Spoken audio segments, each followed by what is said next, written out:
Welcome to Samba Samba. Enjoy the video. In this video, I will explain how to unlock a Volkswagen Passat when the battery is dead. A completely discharged car battery means your remote key fob will not work, leaving you unable to open the doors electronically. Don't worry, your key fob contains a hidden mechanical key. This small, but crucial, key is your first step to regaining access to your vehicle. Once you have the mechanical key, proceed to the driver's side door. Many Volkswagen Passat models have a small plastic cap on the door handle that conceals the keyhole. Gently pry this cap off to reveal the lock cylinder. Insert your mechanical key into the keyhole and turn it firmly, either clockwise or counterclockwise, to manually unlock the door.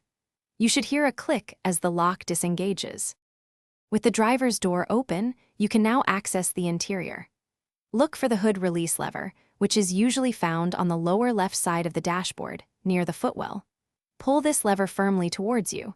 You should hear the primary hood latch disengage with a distinct pop.